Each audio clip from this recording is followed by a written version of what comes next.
ان سے پہلے نوح کی قوم نے بھی تکذیب کی تھی تو انہوں نے ہمارے بندے کو جھٹلایا اور کہا کہ دیوانہ ہے، اور انہیں ڈانٹا بھی گیا۔ تو انہوں نے اپنے پروردگار سے دعا کی کہ میں ان کے مقابلے میں کمزور ہوں، بس تو ہی بدلہ لے لے۔ بس ہم نے زور کے میل سے آسمان کے دہانے کھول دیے اور زمین میں چشمے جاری کر دیے، تو پانی ایک کام کے لیے جو مقدر ہو چکا تھا جمع ہو گیا۔ اور ہم نے نوح کو ایک کشتی پر جو تختوں اور میخوں سے تیار کی گئی تھی سوار کر لیا، وہ ہماری آنکھوں کے سامنے چلتی تھی۔ یہ سب کچھ اس شخص کے انتقام کے لیے کیا گیا جس کو کافر مانتے نہ تھے۔ اور ہم نے اس کشتی کو ایک نشانی بنا چھوڑا، تو کوئی ہے کہ سوچے سمجھے؟ سو دیکھ لو کہ میرا عذاب اور ڈرانا کیسا ہوا۔ اور ہم نے قرآن کو سمجھنے کے لیے آسان کر دیا ہے، تو کوئی ہے کہ سوچے سمجھے؟ یہ سورہ القمر کی چند آیات ہیں، اور یہ آیت بار بار اس میں دہرائی گئی ہے کہ ہم نے اس قرآن کو نصیحت کے لیے آسان کر دیا ہے۔ کوئی سوچے سمجھے، یعنی ہے کوئی غور و فکر کرنے والا، ہے کوئی نصیحت حاصل کرنے والا۔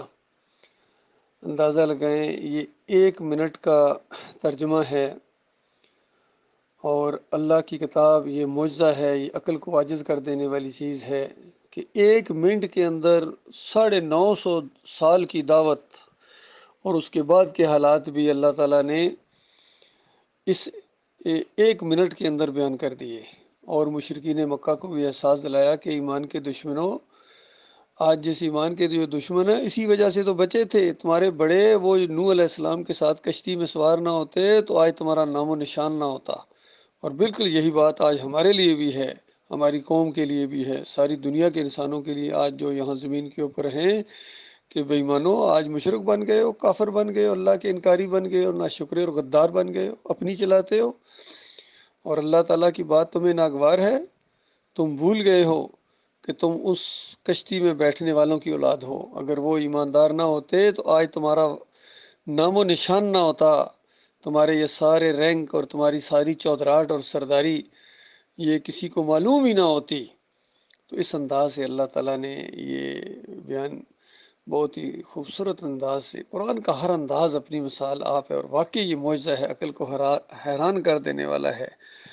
تو یہ معاملہ اللہ کے بندو، یہ ایمان خالص اصل چیز ہے۔ اگر ایمان نہیں ہے تو کچھ بھی نہیں ہے۔ آج سارے جتنے دنیا کے اوپر جتنے پائے جاتے ہیں، مذاہب پائے جاتے ہیں، یہ خالص شیطانی ہیں سوائے اسلام کے، اور اسلام کے علاوہ جتنے یہ نظام ہیں، اشتراکیت ہو، سرمایہ داری ہو، جمہوریت ہو، یا یہ مارشل لا جب لگتا ہے، فوجی حکومتیں ہوں، یہ سارے شیطانی سسٹم ہے۔ یقین کیجئے اصل دین جو ہے وہ اسلام ہے، اور جو بھی انبیاء کا ماننے والا ہے، اور خاص کر آخری نبی محمد صلی اللہ علیہ وآلہ وسلم کے اوپر جب تک کوئی ایمان نہیں لائے گا، چاہے وہ نیکیوں کے پہاڑ کھڑے کر دے، جو مرضی کر دے، اس کا ایمان اس کے منہ پر دے مارا جائے گا۔ اللہ تعالیٰ نے اپنی حجت تمام کی ہے اس قرآن کو نازل کر کے، اور آخری نبی محمد صلی اللہ علیہ وآلہ وسلم کو بھیج کے۔ لیکن افسوس یہ ہے کہ یہ مسلمان کہلائے جانے والے اسلام کے دعوے دار، ان کے اندر خرابی آ گئی ہے، اور یہ شرک کرنا شروع ہو گئے ہیں۔ ان کی ایک عظیم اکثریت شرک کے اندر ڈوب گئی۔ کوئی مسلک، کوئی جماعت آج ایسی نہیں جس کے اندر شرک نہ ہو، کسی میں کم کسی میں زیادہ۔ بریلوی ہوں، دیوبندی ہوں، اہل حدیث ہوں، سلفی ہوں، حنبلی ہوں، یا آج کے شافی ہوں جتنے، یا حنفی ہوں جتنے، آج کے حنیفی ہوں جتنے بھی ہیں، سب کے اندر شرک آ گیا ہے، کہیں نہ کہیں سے، کسی میں کم کسی میں زیادہ۔ جب تک یہ شرک سے توبہ نہیں کریں گے، ایمان نہیں لائیں گے، کوئی مسئلہ ان کو سمجھ نہیں آئے گا، چاہے جتنے مرضی دعوے کریں ایمان کے اور آخرت کے اور اللہ کی کتاب کو سچا ماننے کے، مسجد الحرام کے متولی ہونے کے، مسجد اقصیٰ کے وارث ہونے کے، یا مسجد نبوی کے عاشق ہونے کے، جو مرضی کریں، ان میں سے کوئی بھی نہیں ہے، سارے اس دین سے ہٹ گئے ہیں جو آخری نبی محمد صلی اللہ علیہ وآلہ وسلم نے پھیلایا تھا۔ صحابہ اکرام نے جس کو قبول کیا، جنت کی خوشخبریاں ملیں دنیا کے اندر، اور کس طرح اسلام کا جھنڈا پوری دنیا کے اندر گویا گاڑ دیا گیا تھا۔ کوئی طاقت ایسی نہیں تھی جو اسلام سے آنکھ ملا سکے، ٹکر لے سکے، اور آج ان کی مائیں اور بہنیں چیخ رہی ہیں۔ 57 اسلامی ممالک ہیں، لیکن مجال ہے ان کے کان پر جوں ریں گے، ان کی مائیں اور بہنیں چیخ رہی ہیں کشمیر کے اندر فلسطین کے اندر جو چند دنوں پچھلے میں کیا ہوا اور ابھی جاری ہے مسلسل، کھنڈر بنا دیے انہوں نے، لیکن کسی کی ضرورت نہیں بنی، نہ جانے یہ ایٹم بم انہوں نے کیوں شب رات کے لیے رکھے ہوئے ہیں، جو ان کی شیطانی رات ہے ان کی تو حالانکہ اسلام کے اندر لیلۃ القدر ہے جو رمضان کے اندر اور آخری عشرے میں، انہوں نے پہلے 15 دن پہلے ہی وہ جو ہے نا سلسلہ شروع کر دیتے ہیں، اور ساری وہ چیزیں جو لیلۃ القدر کے لیے اس کے اوپر زبردستی 15 شعبان کے اوپر فٹ کرنے کی کوشش کرتے ہیں. تو ان کا پورا دین بگاڑ دیا گیا ان شیعوں نے، رافضیوں نے. تاریخ بدلی، ایمان بدلا، عقیدہ بدلا، صلات بدلی، اذان بدلی، سلام بدلے، ہر چیز انہوں نے بدلی کر کے رکھ دی. اور یہی وہ لوگ ہیں جن کے بارے میں بخاری کی روایت میں آتا ہے کہ جب کچھ نمازی ٹائپ لوگ اگر وہاں دکھائے جائیں گے یہ امتی ہیں، تو اس کے بعد فرشتے کہیں گے نبی علیہ السلام سے کہ آپ کو نہیں معلوم آپ کے بعد انہوں نے دین کو پوری طرح بدلی کر دیا تھا.